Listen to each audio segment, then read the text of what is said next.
menuju permasalahan. Ia akan mengucapkan. Tak bisa. Tenang. Saya tak bisa tausiah kalau suaranya ribut.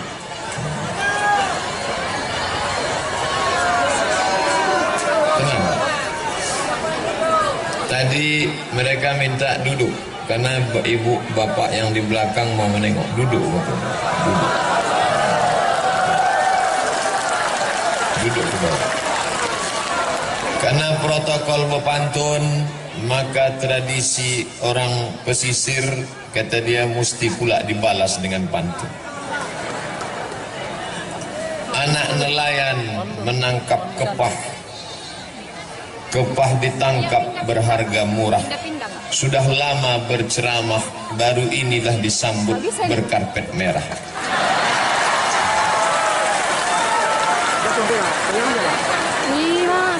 Kepah digulai sangatlah sedap, digulai dengan sambal tomat. Berjumpa dengan Pak Bupati Pangonal Harahap yang lebih ganteng dari Ustadz Somad. Itu pun pantunnya baru dapat tadi.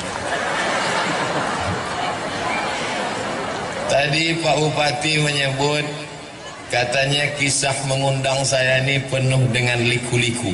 Sebetulnya itu singkatan saja. Kepanjangannya penuh dengan liku-liku, laki-laki yang tak laku-laku karena luka-luka. Saya diundang oleh Bapak Menteri Pemuda dan Olahraga melalui stafnya.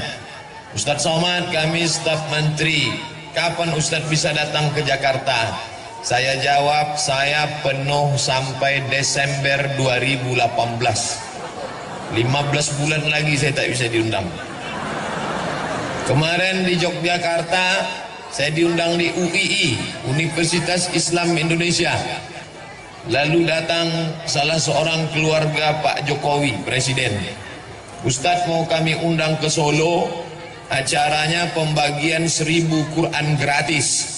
Nanti Pak Jokowi akan menyerahkan Quran, Ustadz yang ceramah.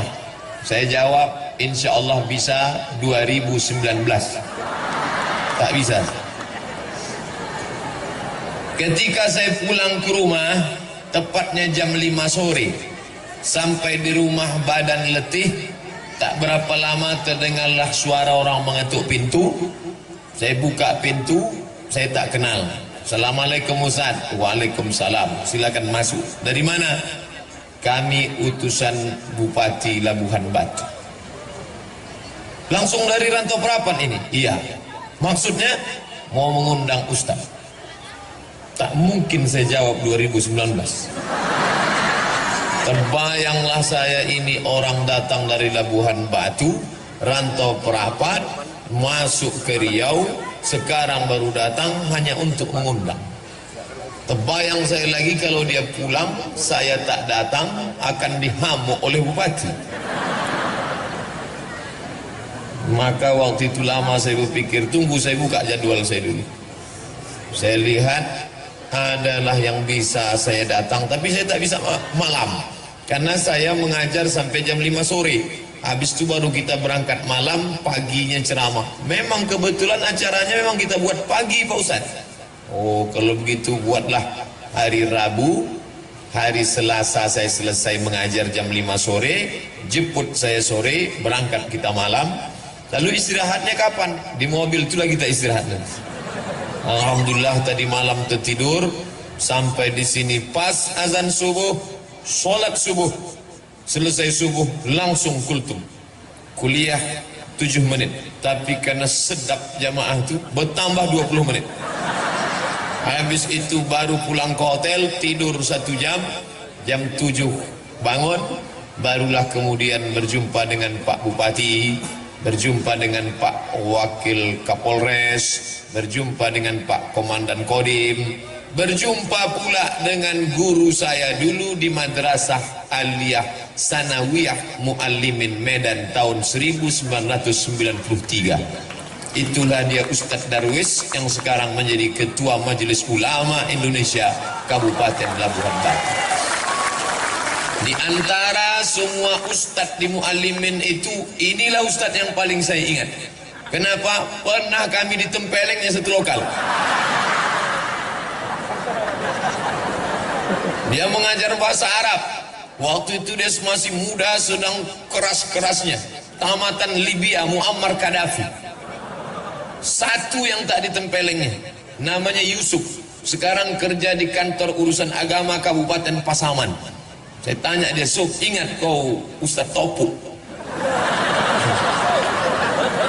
Ingatlah, kata dia, aku yang tak ditempeleng, karena kecil dia. Sekali tempeleng mati si Yusuf. Alhamdulillah hari ini berjumpa balik. Mungkin karena barokah guru itulah kita bisa menjadi orang hari ini. Oleh sebab itu, tak sakit hati Ustaz ditempeleng, tidak. Tapi ingat ada.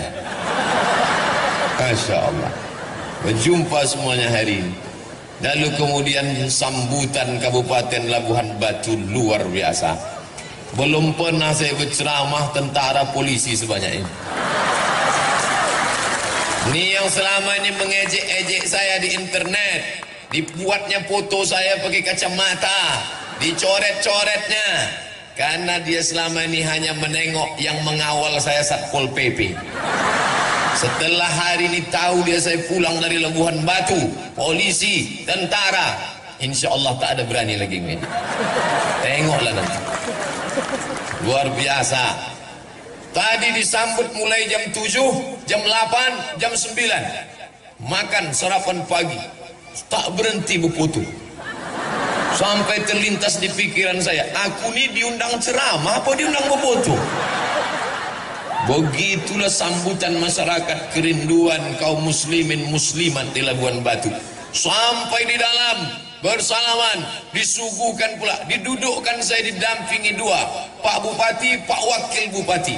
Makanannya, kuehnya, buah-buahannya, macam-macam buah. Cuman sayangnya tak dibuka plastiknya.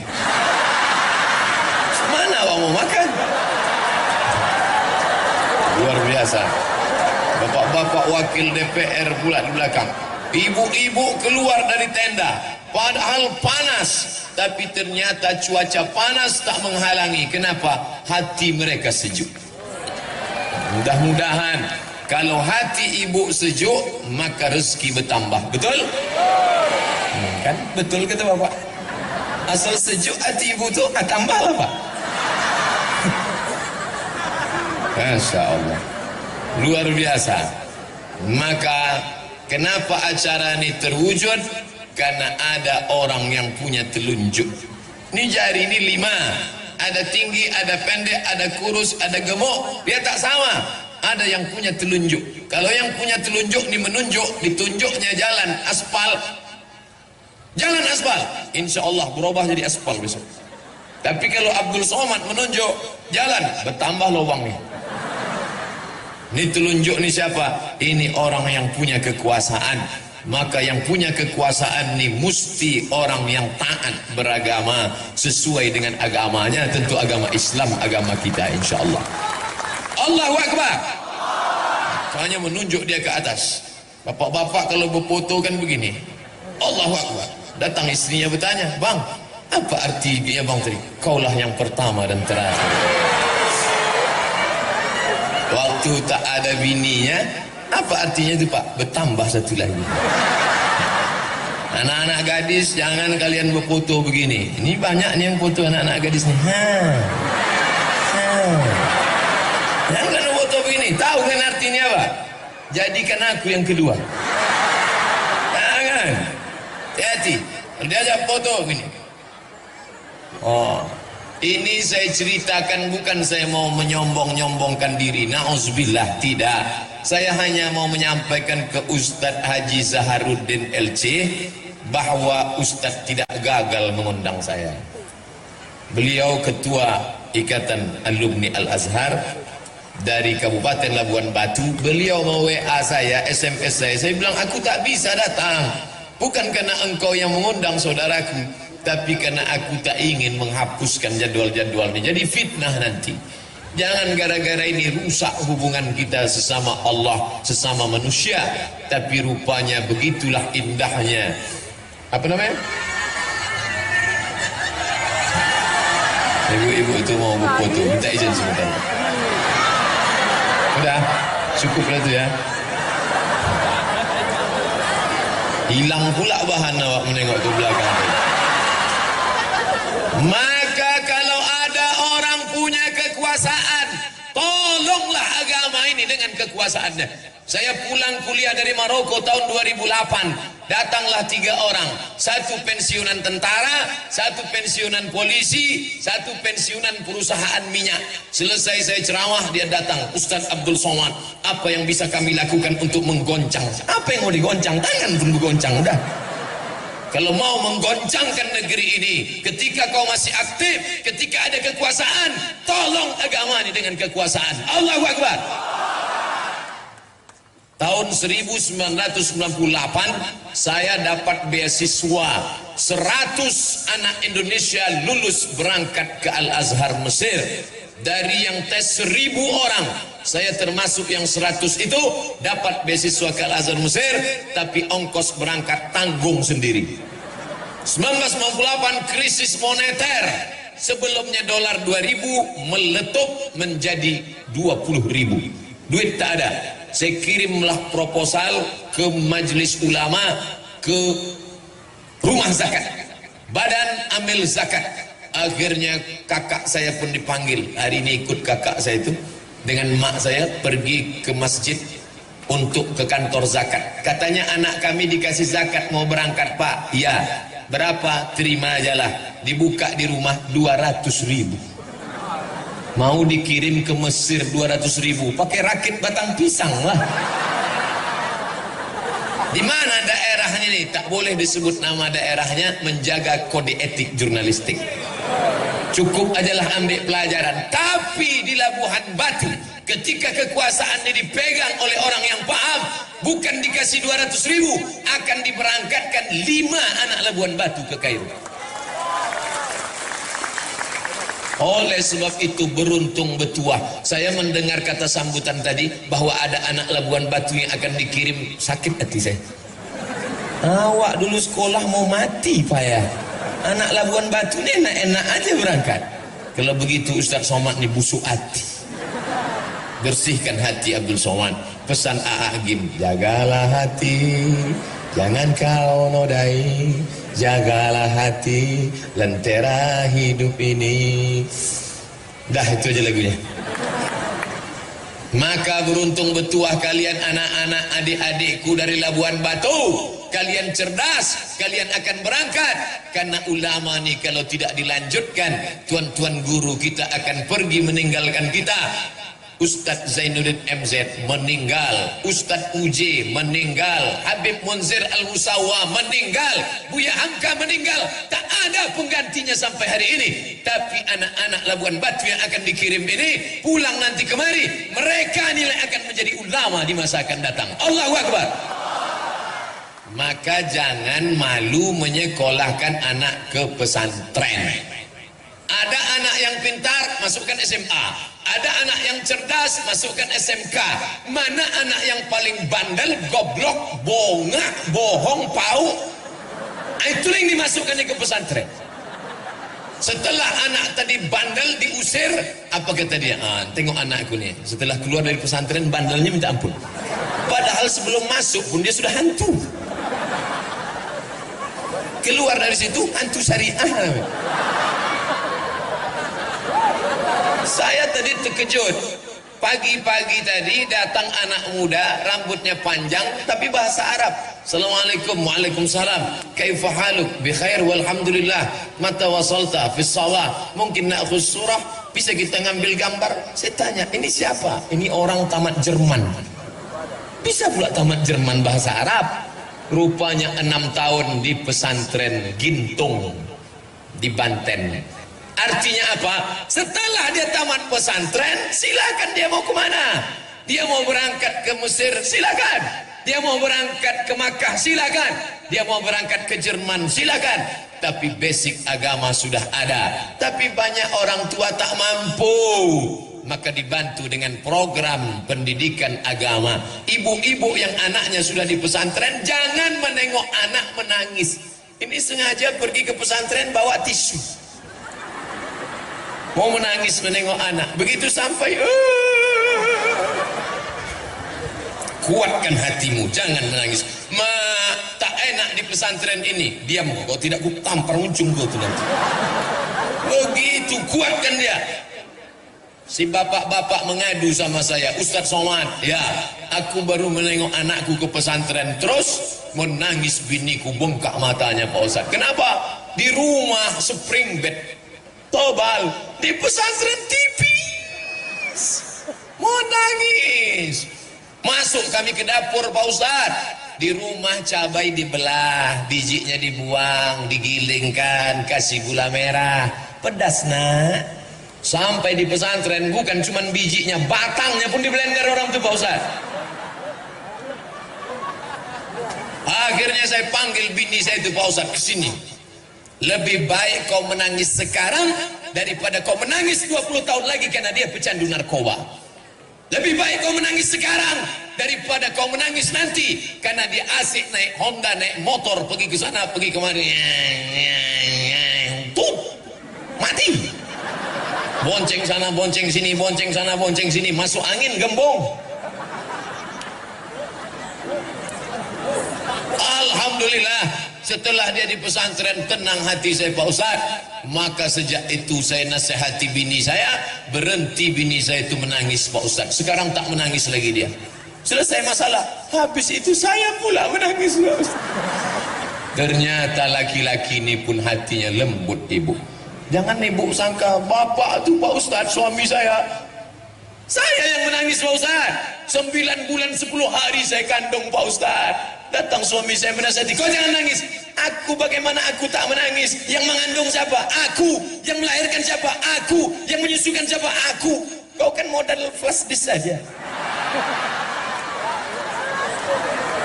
Oleh sebab itu maka bapak-bapak ni hatinya lembut dan lunak, cuma tak ditunjukkannya.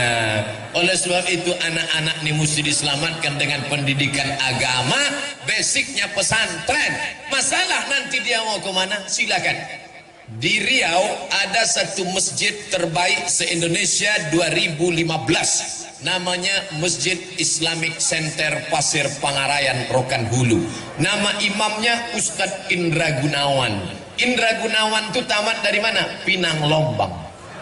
Dari sini. Baru kemudian dia menang musabaqah internasional. Dikumpulkan semua qori-qori sedunia ini, dia juara 1. Menang dia. Diangkat menjadi imam. Tapi dia sudah lama. Setelah itu muncul qori terhebat lagi setelah Indra Gunawan. Siapa dia? Ustadz Darwin Hasibuan yang mengaji itu. Oh, tuh. Dikumpulkan semua qori di dunia ini internasional, artinya negara menang. Andai ada musabaqah dunia akhirat, menang juga Ustaz Darwin. Begitulah hebatnya mereka. Kadang kita nih, kadang sampai di kampung orang terdengar suara mengaji dari masjid. Bismillahirrahmanirrahim. Begitu dibuka masjid, flash disk. Tak ada orang lagi. Oleh sebab itu maka ini tak bisa selesai dengan ceramah. Ceramah tak bisa. Ceramah tak menyelesaikan masalah. Tabligh akbar ramai. Setelah itu, what's next? Apa setelah ini? Saya diangkat jadi tim sosialisasi zakat provinsi sejak 2009 sampai 2015. Berkoar-koar, bayarlah zakat. Hari Jumat khutbah, bayar zakat. Apa sambutan jamaah?